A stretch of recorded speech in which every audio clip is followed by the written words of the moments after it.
ከሰራዊቱ አፈንግጧል የተባለው ጦር ጉዳይ በስፋት መነጋገሪያ ሆኗል። ምን ችግር ተፈጠረ የሚለውም ጉዳይ ግልጽ የሆነበት ሁኔታ አልታየም። እየወጡ ያሉት መረጃዎች ግን በርከት ያለ ኃይል ራሱን እያደራጀ መሆኑን ነው። ነገሮቹ እየተወሳሰቡ ነው። ጥንቅራችን ሊያደርሳችሁ ከያዛቸው መረጃዎች መካከል ነው። የህወሓት ቁልፍ ሰው ስታሊን ገብረስላሴ ከኤርትራው ፕሬዝዳንት ኢሳያስ አፈወርቂ ጋር ተገናኝቷል። ስታሊን ከፕሬዝዳንቱ ጋር እየተነጋገረ የሚያመለክተውን ምስል አያይዞ ጠንከር ያለ ይዘት ያለው መልእክት አጋርቷል። መረጃው የጥንቅራችን አካል ነው። የሶማሌ ክልል ፕሬዝዳንት አቶ ሙስጠፌ በኦብነግ በኩል ለሚነሳባቸው ክስ ከሰሞኑ መልስ ሰጥተዋል። የክልሉ አስተዳደር በኦጋዴን ነጻነት ግንባር ለሁለት መከፈል ላይ ምንም አይነት ሚና የለውም ሲሉ አቶ ሙስጠፌ ለቢቢሲ ሶማሊኛ ተናግረዋል። ኦብነግ ወደ ትጥቅ ትግል ለመግባት ማስፈራራቱን ተከትሎ አቶ ሙስጠፌ የሚያሳስበን ነገር የለም ማለታቸውን እንነግራቸዋለን። በትግራይ ክልል ዳኞች የመቱት አድማ 10ኛ ቀኑን ይዟል። ከክልሉ አስተዳደር ጋር ተደርጎ ከነበረው ምክክር በኋላ አድማው ማብቃቱ ቢገለጽም ዳኞቹ ጥያቄያችን ካልተመለሰ ወደ ስራ እንመለስም ብለዋል። ኔታንያሁ የሐማስ የመጨረሻ መሪን ገደልን አሉ። የእስራኤል ጠቅላይ ሚኒስትር ቤንያሚን ኔታንያሁ በእስራኤል በጥብቅ ከሚፈለጉት የሐማስ ሰዎች መካከል አንዱና በጋዛ የሐማስ መሪ የሆነው መሐመድ ሲንዋር በጦራቸው መገደሉን በሳምንቱ ገልጸዋል። የተገደሉ 20 የሐማስ አመራሮች ስም ይፋ አድርገዋል። መረጃውን በጥንቅራችን አክለናል። የዓለማችን ቱጃሩ ሰውና ትራምፕ ልዩነት ውስጥ ገብተዋል። ኢለን መስክ በትራምፕ ውሳኔ መበሳጨቱን ከገለጸ በኋላ ፕሬዝዳንቱ ከሰጡ ስልጣን ተነስቷል። መረጃው ዝርዝር አለው። እስከ ጥንቅራችን ፍጻሜ አብራችሁን ቆዩ። የምንለቃቸው ዕለታዊ ትኩስ ዜናዎች እንዲደርሷችሁ ላይክ፣ ሼር፣ ሰብስክራይብ ማድረግ እንዳትረሱ።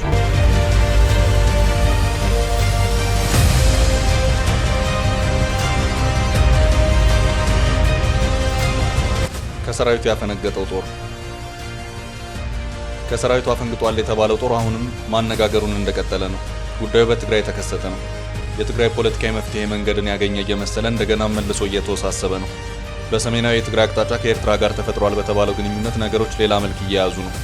በደቡባዊ ምስራቅ አቅጣጫ የትግራይ ክፍል እስከ አፋር ባለው አካባቢ አሁን ባለው የትግራይ ፖለቲካ አልተደሰትንም ያሉ ኃይሎች የትግራይ ሰራዊት ተብሎ ከሚጠራው ኃይል በማፈንገጥ የወጡና በራሳቸው እየተንቀሳቀሱ መሆኑን የሚያመለክቱ መረጃዎች እየወጡ ነው።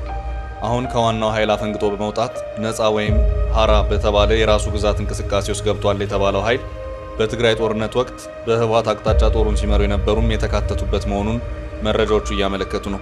በቀደሙት 2 ዓመታት በነበረው የትግራይ ጦርነት በህወሓት የተደራጁትና የትግራይ መከላከያ ሰራዊት የሚል ስያሜ ከተሰጣቸው ታጣቂዎች መካከል የተወሰኑት አፈንግጠው በራሳቸው ነፃ መሬት በሚል በትጥቅ እየተንቀሳቀሱ መሆኑን የሚያመለክቱ መረጃዎች መውጣት ከጀመሩ ዋላ ደር ብለዋል። አሁን ሁኔታዎቹ ጠንከር ብለው እየታዩ ነው። በትግራይ በ2 ዓመታቱ ጦርነት ህወሓት እስከ 270 ሺህ የሚሆን ጦር እንደተደራጀ መረጃዎች ያመለክታሉ። ከእነዚህ ውስጥ የተወሰኑት በፌዴራሉ መንግስት ብሔራዊ ተሃድሶ ኮሚሽን አማካኝነት የተሃድሶ ስልጠናዎችን ወስደው መቋቋሚያዎች እየተሰጧቸው ወደ ቤተሰቦቻቸውና ማህበረሰቡ የተቀላቀሉበት ሁኔታ አለ። ከዚህ ውጭም በርከት ያለ ኃይል በተለያዩ ካምፖች ያለ መሆኑን የሚያመለክቱ መረጃዎች ሲወጡ የቆዩ ሲሆን አሁን ባለው የህወሓት አካሄድ ደስተኛ ያልሆኑ ኃይሎች ከዚሁ ኃይል በማፈንገጥ የትጥቅ ትግል መጀመራቸውን የሚያመለክቱ መረጃዎች እየወጡ ይገኛሉ።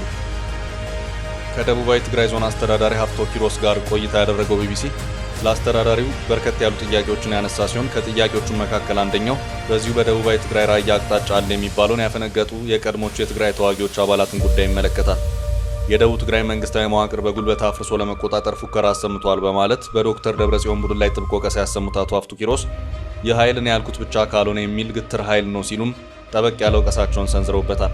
የተፈጠረውን ውጥረት ተከትሎ በአሁኑ ሰዓት ጊዜያዊ አስተዳደሩን በፕሬዝደንትነት እየመሩ ያሉት ሌተናል ጄኔራል ታደሰ ወረደ አዎንታዊ ጥረቶችን ማድረጋቸውንም አመልክተዋል። በትግራይ ራስን ከማስተዳደር ጋር በተያያዘ ችግሮች ያሉት በደቡብ ትግራይ ብቻ ሳይሆን በተንቤን እንደርታ ጭምር ነው ያሉት። ከከተሞች መስፋፋትና ከኢንቨስትመንት ቦታዎች ጋር ጭምር የሚነሱ ጥያቄዎች አሉ ሲሉም አስታውቀዋል። በትግራይ የተደራጀ የህዝብ ግንኙነት ስራው ቀርቶ ፖለቲካው በተራ አክቲቪስቶች የሚዘወርበት ሁኔታ ተፈጥሯል ያሉት አቶ ሀፍቱ በዶክተር ደብረጽዮን የሚመራውን ህወሓት በብዙ መልኩ አጥብቀው ኮንነዋል። አስተዳዳሪው በዚሁ የቢቢሲ ቃለ ምልልሳቸው የደብረጽዮን ኃይልና መዋቅር አካባቢያችን ድረስ እንዲል አንፈቅድም ሲሉ አስታውቀዋል። የቀድሞ የህወሓት ታጣቂዎች አፈንግጠው ወደ ትጥቅ ትግል መግባታቸውን በተመለከተ ጥያቄ የቀረበላቸው አቶ ሀፍቱ በዚሁ ዙሪያ ምላሻቸውን ሰጥተዋል። አቶ ሀፍቱ የቀድሞ ያፈነገጡ የጦር አመራሮችና የሰራዊት አባላት የትጥቅ ትግል እንቅስቃሴ እያደረጉ ነው የሚለውን መረጃ እየደረሳቸው መሆኑን አመልክተው እስካሁን ባለው ሁኔታ በደቡባዊ ትግራይ በዚህ መልኩ የተደራጀ የታጠቀ ኃይል እንቅስቃሴ አልተስተዋለም ሲሉም ተናግረዋል። ነገሮች በሰላምና ንግግር እንጂ በአፈሙዝ እንዲፈቱ አንፈልግም ያሉት አስተዳዳሪው አፋር ክልልን እንደዚሁም የተወሰኑ የትግራይ አካባቢዎችን መሰረት አድርገው የሚንቀሳቀሱ ኃይሎች ያሉ መሆኑን በተመለከተ ግን መረጃዎች እየወጡ ነው ሲሉም አስታውቀዋል። በእነዚሁ አካባቢዎችም የተደራጁ ወታደራዊ ስልጠናዎች ጭምር እየተሰጡ ነው የሚሉ መረጃዎች እየወጡ መሆኑንም ኃላፊው አክለዋል። ሆኖም ደቡብ ትግራይ ያደራጀው ወይም በገንዘብ የሚያግዘው ምንም አይነት ታጣቂ ኃይል እንደሌለ ይታወቅልን ሲሉም ኃላፊ በዚህ የቢቢሲ ቆይታቸው ተናግረዋል። ከተወሰኑ ጊዜያት ወዲህ በተለያዩ ማህበራዊ ሚዲያዎች የሚታዩት ተንቀሳቃሽ ምስሎች በርከት ያሉ የትግራይ አማጽያን በወታደራዊ ስልጠናዎች ላይ መሆናቸውን የሚያመለክቱ ሆነው ይታያሉ።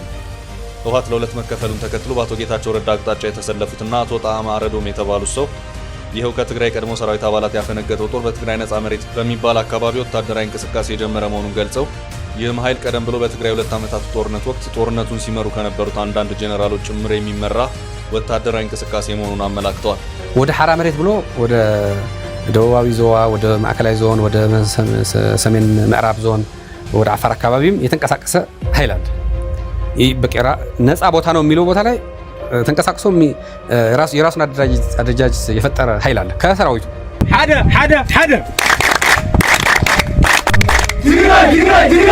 በትግራይ ነፃ ወይም ሐራ መሬት በሚባለው አካባቢ እንደዚሁ በአፋር አካባቢ እየተንቀሳቀሱ ናቸው የሚባሉት ከትግራይ ቀድሞ ታጣቂዎች ያፈነገጡት ኃይሎችን በተመለከተ እስካሁን ባለው ሁኔታ የዚህ ኃይል እንቅስቃሴ ኃላፊ ነኝ የሚል አካል በግልጽ የሰጠው ማብራሪያ አልታየም።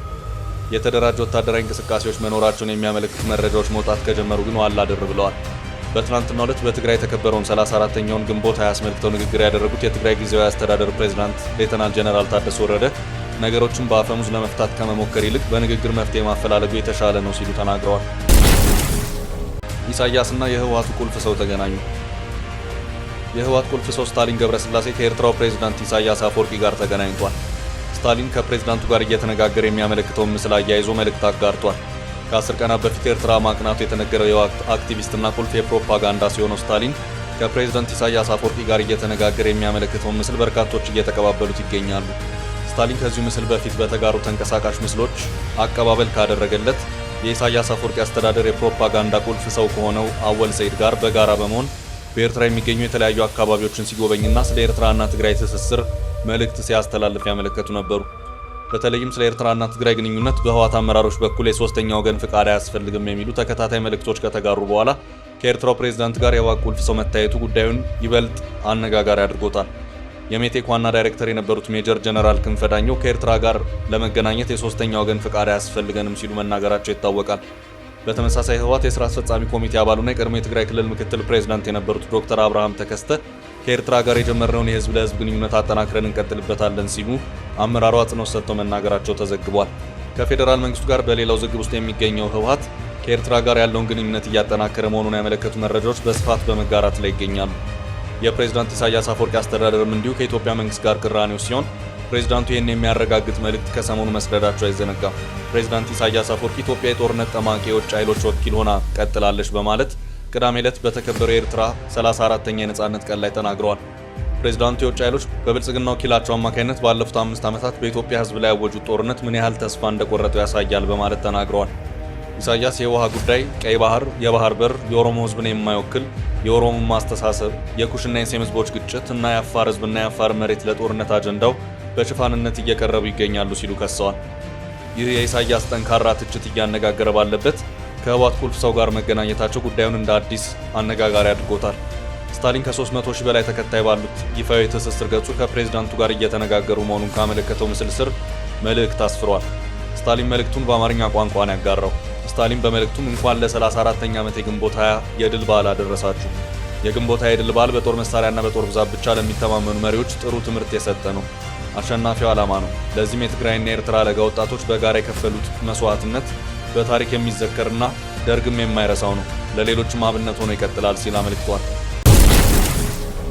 በኦብነግ መሰንጠቅ እጃችን የለበትም። ሙስጠፌ የሶማሌ ክልል ፕሬዝዳንት አቶ ሙስጠፌ በኦብነግ በኩል ለሚነሳባቸው ክስ ከሰሞኑ መልስ ሰጥተዋል።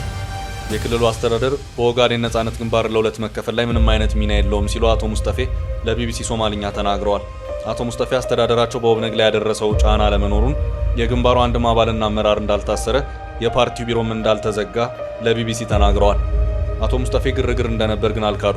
ፓርቲው ስብሰባ በሚያደርግበት ጊዜ በተፈጠረ አለመግባባት ስብሰባው መራዘሙን ገልጸው ግርግሩ በመፈጠሩ ፖሊስ ጣልቃ መግባቱና የተወሰኑ ግለሰቦች ለአጭር ጊዜ ተይዘው እንደነበር ወዲያው እንደተለቀቁ ገልጸው ከዚህ የዘለለ ነገር አልነበረም ብለዋል።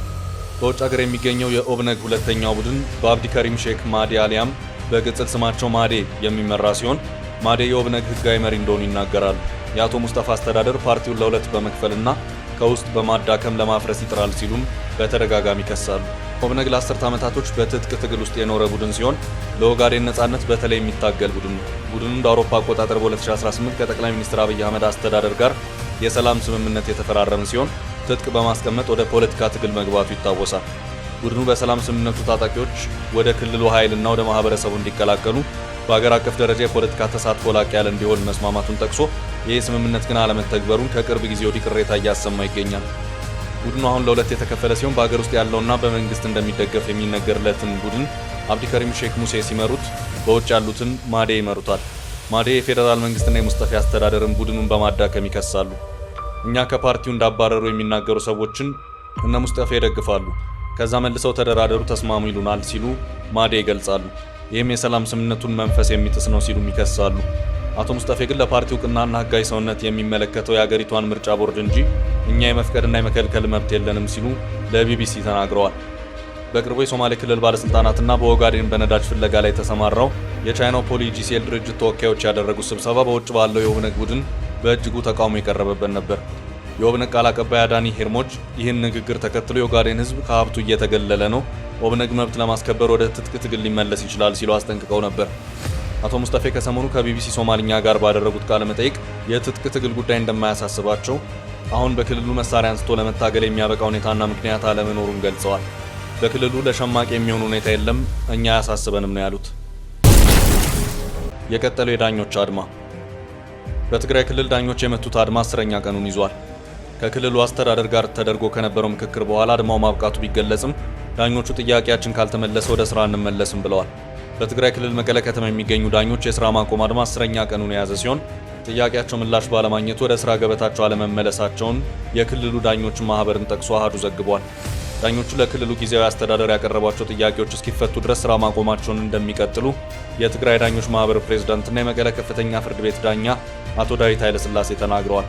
የማህበሩ ፕሬዝዳንት አክለውም በመቀለ ከተማ ባሉ 7 የወረዳ ፍርድ ቤቶችና ከፍተኛ ፍርድ ቤት የተጀመረው ስራ ማቆም አሁን ደግሞ ወደ ሽሬ ከተማ ፍርድ ቤቶች ተስፋፍቶ መቀጠሉን ገልጸዋል። የትግራይ ጠበቆች ማህበር በክልሉ የፍርድ ቤት ዳኞች ያነሱትን ጥያቄ በተመለከተ ባሳለፍነው ሳምንት ባወጣው መግለጫ የፍትህ አካላት በገለልተኝነት እንዲሰሩና ከተለያዩ ተጽዕኖዎች ነፃ እንዲሆኑ የክልሉ መንግስት ኃላፊነቱን እንዲወጣ ያሳሰበ ሲሆን በትግራይ ክልል ተጠያቂነት ሰፍኖ የዜጎች ደህንነት የተጠበቀ እንዲሆንም መጠየቁ ይታወሳል። በትግራይ ጦርነት የደረሱ የንብረት ውድመቶችና የዜጎች ግድያዎች ገለልተኛ በሆነ ሂደት ተጣርተው ለፍርድ የሚቀርቡበት ሁኔታ መፈጠር እንዳለበት ያመለከተው ማህበሩ በክልሉ የፍትህ ስርዓት ላይ ባልተለመደ ሁኔታ እየታዩ ናቸው ሲል የጠቀሳቸው ተግባራት መበራከታቸው በእጅጉ እንዳሳሰበው በመግለጫው አስታውቋል። የትግራይ ክልል ጊዜያዊ አስተዳደር በበኩሉ ጉዳዩን አስመልክቶ ባወጣው መግለጫ መቀለ 7 ክፍለ ከተሞች ባሉ ፍርድ ቤቶችና በከተማዋ ከፍተኛ ፍርድ ቤት የሚሰሩ ዳኞች በደህንነት ስጋት ምክንያት ስራ ማቆማቸውን አሳውቀዋል ብለዋል። በትግራይ ጦርነት የደረሱ የንብረት ውድመቶችና የዜጎች ግድያዎች ገለልተኛ በሆነ ሂደት ተጣርተው ለፍርድ የሚቀርቡበት ሁኔታ መፈጠር እንዳለበት ያመለከተው ማህበሩ በክልሉ የፍትህ ስርዓት ላይ ባልተለመደ ሁኔታ እየታዩ ናቸው ሲል የጠቀሳቸው ተግባራት መበራከታቸው በእጅጉ እንዳሳሰበው በመግለጫው አስታውቋል። የትግራይ ክልል ጊዜያዊ አስተዳደር በበኩሉ ጉዳዩን አስመልክቶ ባወጣው መግለጫ በመቀለ 7 ክፍለ ከተሞች ባሉ ፍርድ ቤቶችና በከተማዋ ከፍተኛ ፍርድ ቤት የሚሰሩ ዳኞች በደህንነት ስጋት ምክንያት ስራ ማቆማቸውን አሳውቀዋል ብለዋል። ነገር ግን የክልሉ ፕሬዝዳንት አስተዳደር የቀረቡለትን ጥያቄዎች እስካሁን አለመፍታቱን የገለጹት የትግራይ ዳኞች ማህበር ፕሬዝዳንትና የመቀለ ከፍተኛ ፍርድ ቤት ዳኛ አቶ ዳዊት ዳኞቹ ጥያቄያቸው ምላሽ እስኪያገኝ ድረስ ስራ ማቆማቸውን እንደሚቀጥሉበት አጽንኦት ሰጥተዋል። ኔታንያሁ የሐማስ የመጨረሻ መሪን ገደልን አሉ። የእስራኤል ጠቅላይ ሚኒስትር ቤንያሚን ኔታንያሁ በእስራኤል በጥብቅ ከሚፈለጉት የሐማስ ሰዎች መካከል አንዱና በጋዛ የሐማስ መሪ የሆነው መሐመድ ሲንዋር በጦራቸው መገደሉን በሳምንቱ ገልጸዋል።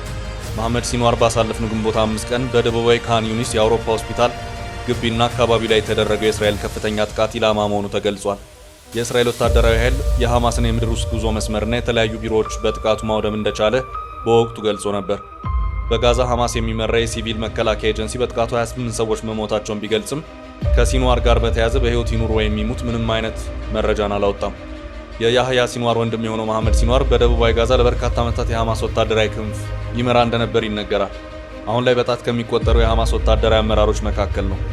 ኔታንያሁ መሐመድ ሲንዋር መገደሉን የተናገሩት በትናንትናው ዕለት ነው። ኔታንያሁ የመጨረሻዎቹ የሐማስ አመራሮች መካከል የሆነው መሐመድ ሲንዋር መወገዱን የተናገሩት በእስራኤል ፓርላማ ባደረጉት ንግግር ነው። ኔታንያሁ ባለፉት 20 ወራት የእስራኤል ጦር የገደላቸውን የሐማስ ከፍተኛ አመራሮች ስም ዝርዝር ለፓርላማው አቅርበዋል። የሲንዋር ወንድም ከተገደሉት መካከል መሆኑን ገልጸዋል። ባለፉት 2 ቀናት ሐማስን የረታንበት ቅጽበታዊ ክስተት ተፈጥሯል ያሉት ኔታንያሁ እስራኤል አሁን ላይ በጋዛ ምግብና እርዳታ ማከፋፈሉን ጠቅልላ መያዟን ለፓርላማው ገልጸዋል። አዲሱ የእርዳታ ማከፋፈል ስርዓት በአሜሪካ የሚደገፍና በእስራኤል መንግስት ቁጥጥር የሚደረግበት ነው። ትላንት እስራኤል ሐማስ የእርዳታ እህል ሰርቋል ስትል ከሳ ነበር። እስራኤል 2 የእርዳታ ማከፋፈያ ጣቢያዎችን የከፈተች ሲሆን ሐማስ የጋዛ ህዝብ ወደ ማከፋፈያው እንዳይሄድ ለማድረግ ቢሞክርም እንዳልተሳካለት ገልጿል። የጋዛ ህዝብ ወደ መጋዘኖቹ መምጣት የሐማስ ስልጣን ማብቃቱን ያመለከተ ነው ስትል እስራኤል ገልጻለች። የትራምፕና ኢሎን መስክ ግጭት። የዓለማችን ቱጃሩ ሰውና ትራምፕ ልዩነት ውስጥ ገብተዋል። ኢሎን መስክ በትራምፕ ውሳኔ መበሳጨቱን ከገለጸ በኋላ ፕሬዝዳንቱ ከሰጡት ስልጣን ተነስቷል። ደቡብ አፍሪካ የተወለደው ጉምቱ የቴክኖሎጂ ሰው ልዩ የመንግስት ሰራተኛ የሚል ኃላፊነት ተሰጥቶት በአመት 130 ቀናት እንዲሰራ ተፈቅዶልን ነበር። ትራምፕ ስልጣን ላይ ከወጡ ጀምሮ ባለፈው ጊዜ ስሌት መሰረት በያዝነው የፈረንጆቹ ግንቦት ወር መገባደጃ 130 ቀናት ይሞሉታል። ነገር ግን መስክ በትራምፕ የበጀት ረቂቅ አዋጅ እንደተከፋ ባስታወቀ ማግስት ኃላፊነቱን መልቀቁ አነጋጋሪ ሆኗል። የትራምፕ አዲሱ ረቂቅ አዋጅ በትሪሊየን ዶላሮች የሚቆጠር የግብር እፎይታና የመከላከያ በጀት እንዲጨምር የሚያበረታታ ነው። ኢሎን ከሲቢኤስ ጋር ባደረገው ቃለ ምልልስ ትራምፕ ትልቁና ውቡ ያሉት አዋጅ የፌዴራል መንግስቱን ዕዳ ውስጥ የሚከት ነው ብለዋል። አዲሱ ረቂቅ አዋጅ ዶጅ ሲሰራ የነበረውን ስራ የሚያወርድ ነው ሲል ተደምጧል። መስክ በማህበራዊ ሚዲያው ኤክስ በኩል በለቀቀው መግለጫ ፕሬዚዳንት ዶናልድ ትራምፕን አመስግኗል። የዓለማችን ቱጃሩ ሰው ዶጅን እየመራ እንደማይቆይና ኃላፊነቱ ጊዜያዊ እንደሆነ ሲያስታውቅ ቆይቷል።